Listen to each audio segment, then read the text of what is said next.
Now, finally, those two words, balāgh and mubīn, very powerful words. I need you to understand both of them in a little bit more depth. Balāgh in Arabic means to reach. To reach. The science of effective communication in Arabic is called balāgh. Effective communication, okay? And the idea behind balāgh is, when somebody says words are like a recent book on rhetoric said, words like loaded pistols. Words are like a weapon. Words are like a weapon. And the target for this weapon is your heart. Your emotions, your feelings, your opinions that rest in your heart. That is the target of someone's words. So if they use the kinds of words that can penetrate the security of your chest, the rib cage that's there, get through your ears, penetrate through the chest, and make it all the way deep inside your heart, and affect that heart, then that is balāgh. Balāgh is not just, communication doesn't even begin to cover it.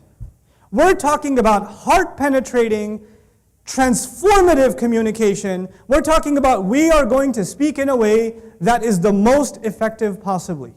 Now, even though we're going to speak the most effective words, where does change itself come from? Where does change come? Does it come from our words? The change comes from Allah. Was that something already taught? Inna nahnu nuhyil mawta. We give life to the dead. He's the one who resuscitates the hearts. Then why is He telling people to speak effective language? If Allah's going to do it, I don't have to do much. That's not how it works. The rule of Allah in this life for everything, including da'wah, including inviting people to Allah, is you have to be the very, very best and the most effective you possibly can be. And then Allah will say, kun fayakun. Allah doesn't give His kun fayakun away for free. You have to give your best, and then He gives you results. You don't give your best, He refuses to give you results. In other words, the results don't come because I'm the best, or because I'm trying to be the best. The results come from Allah, because if He feels I deserve them as a result of my effort. So they have to make balāgh happen. They have to make clear, effective communication happen. For the Prophet ﷺ, this is relief, because he actually doesn't have to come up with any words. All the words that he needs to get that across is what? Quran. Balāgh, فَهَلْ يُهْلَكُ إِلَّا الْقَوْمُ الْفَاسِقُونَ. It itself is balāgh. But it's not just balāgh. They say, وَمَا عَلَيْنَا إِلَّا الْبَلَاغُ الْمُبīن. The word mubīn, or abana, the verb abana, means to separate. We're going to communicate to you in a way that doesn't just appeal to your emotions and affects you. We're going to communicate to you in a way that separates truth from falsehood. That the ideas you have that you need to understand are no good are now clearly understood as no good. In other words, somebody could give a speech that moves people's hearts. I listen to a lot of Christian talk radio. I've actually even been to a Joel Osteen program. I slept a little bit. I just wanted to see what these people do. What do they do? How are they packing an entire stadium every weekend?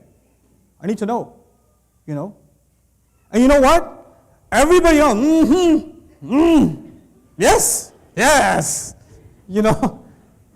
What is he doing? He's moving people's what? Hearts. There's balāgh there. But you know what isn't there? Mubīn isn't there. Clarity is not there. They're not clarifying anything. They say the silliest things, and they get away with it. I've heard preachers talk about, one morning, I was having chocolate milk, and I was stirring the milk in the chocolate, I was stirring it up, and I started thinking, you got to stir your life up. Everybody's got to just stir it up. Stir up your life. Bring Jesus back in your life. Stir it all up. And there's people sitting there, I'm stirring. Lord, I'm stirring. Like, وَأَقِمِ الصَّلَاةِ. Like, I mean, you can move people, you can stir it up, but you know, there's no clarity. You could give an effective speech and not say anything. It could happen. It could happen. You could fire people up. And people could, hallelujah, yeah, amen, takbir. You could do that, but they didn't say anything clear. They didn't clarify any concepts. So there's a combination in balāgh al-mubīn. Appealing to emotions is in al-balāgh, but appealing to your intellect is in al-mubīn, and that both of those have to be there, guys. That's communication. If communication is only academic, Surah Yasin is a Meccan surah, it was revealed. It's a 36 surah in the Quran. It has 83 ayahs. Ibn Kathir. I could give you information.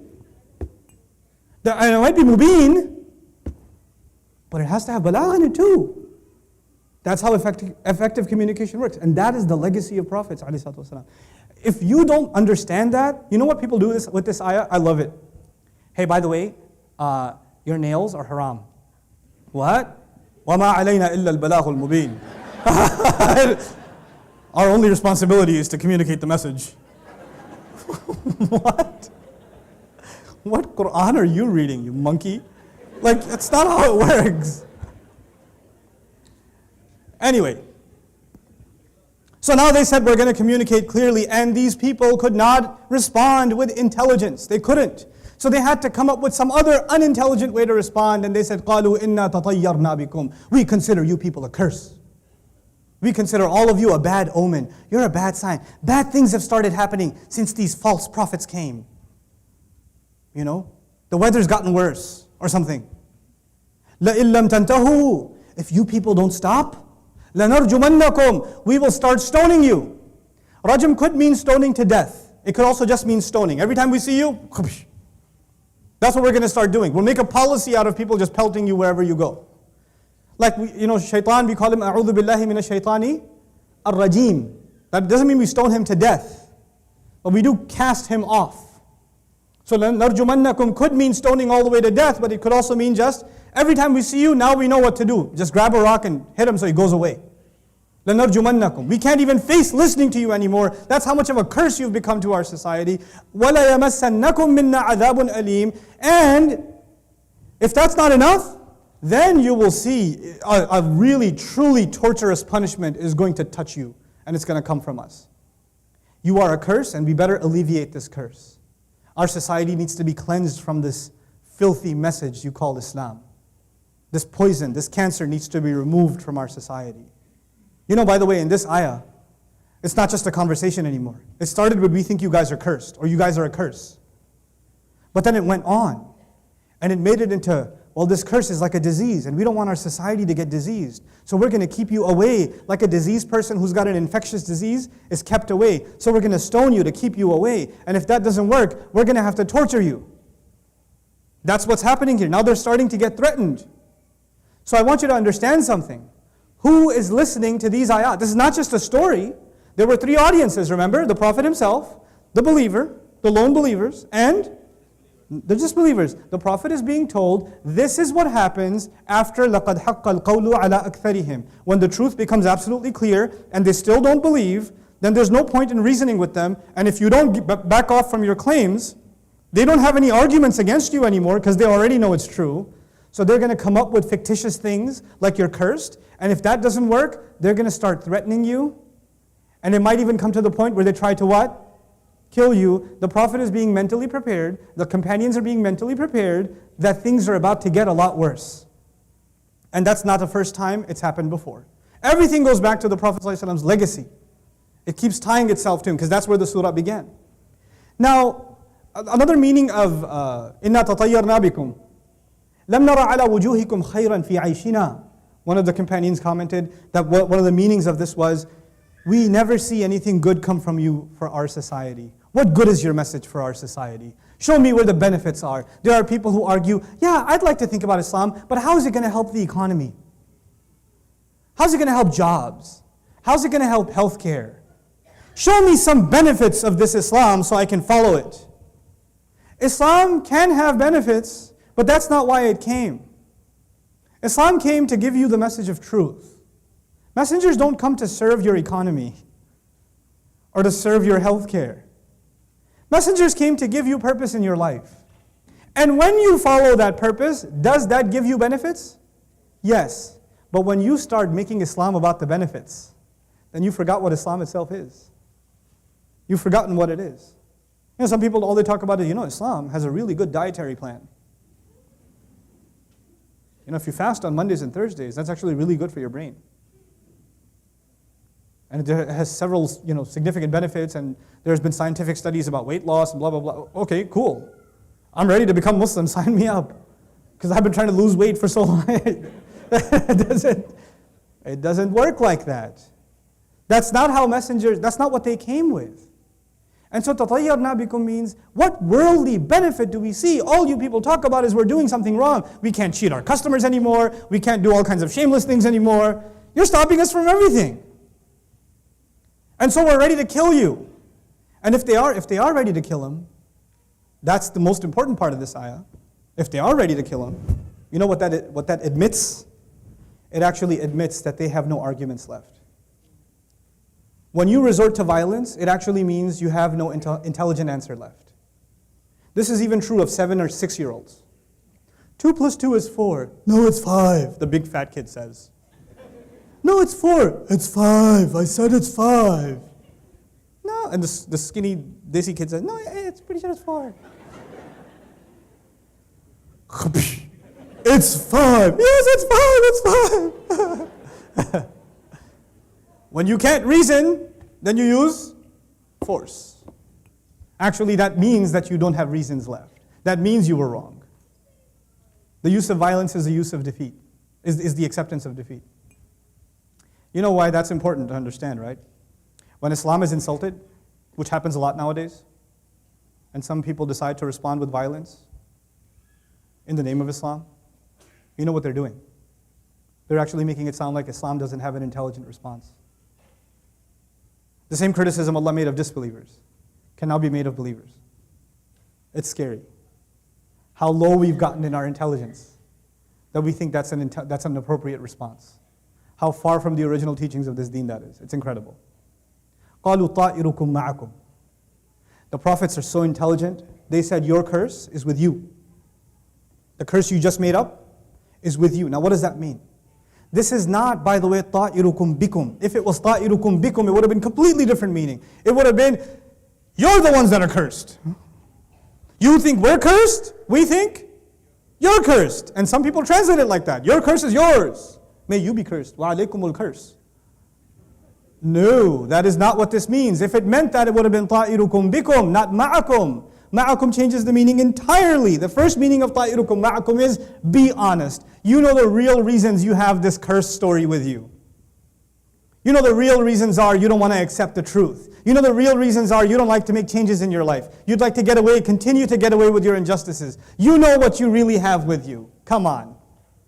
The second is get real. Your curse that is only with you, meaning only in your minds. This is only a figment of your imagination. This doesn't make any sense. We're giving you a message that appeals to your emotions and appeals to your reason. بلاغ مبين. You come back with something that is just trying to scare people, just appeal to their emotions, has no reasonable or rational basis. تطيرنا بكم. We think you guys are cursed. You have an inferior response. And this is an overreactionary response. Respond to reason with reason. You're responding to reason with superstition. You people are cursed. Then on top of that, you're responding to it with threats. We're going to stone you. And you're ready to even kill. وَلَا يَمَسَّنَّكُم مِّنَّا عَذَابٌ أَلِيمٌ. This is so overreactionary, and that's why the word بَلْ أَنْتُمْ قَوْمٌ مُسْرِفُونَ. Rather, you are a nation that overreacts, goes overboard. That's musrifun. You're excessive. Now I need you to understand the meaning of excessiveness. Excessive responses. It's not just about violence, it's about 3 things. It started with superstition and then threats and then violence. So I want to talk to you specifically about superstitions and excessiveness. There's Allah gifted every human being with a brain. Alhamdulillah, we have a beautiful thing called a mind that we're supposed to use. The Quran keeps telling us to use it. أَفَلَا تَعْقِلُونَ. And Allah told us the proper way of thinking too. Use your intellect, think about the world around you, think about history, and think about revelation. Use your mind, yes? But for some people, that's not enough. They want to see something extra. They love to believe in superstitious stuff. And this is the mindset of a musrif. The things Allah told you to think about are not enough for you. You want something more. And this disease nowadays has even hit the Muslim. We have to come up with like 80 jinn stories. We have to. We have to believe in the blessings of, these words. If you recite them this many times, then your motorcycle does not need an oil change or something. We have to come up with this excessive stuff because what Allah gave us clearly is not enough. You need something more. You need something more. Oh, somebody's done magic on my cousin, and that's why she's not getting through med school, and now we have to undo that magic, so I'm going to Hogwarts. And so we're like, this excessiveness in thought, it keeps you, it doesn't let you restrain your mind. So even when you hear reasonable things, because your mind is so full of this garbage, this mythical, nonsensical garbage in the name of Islam, that you can't even be capable of clear thought anymore. This is بَلْ أَنْتُمْ قَوْمٌ مُسْرِفُونَ. Assalamu alaikum wa rahmatullahi wa barakatuh. Thanks for watching these videos. If you'd like to continue to support Quran Weekly, please click the link in this video.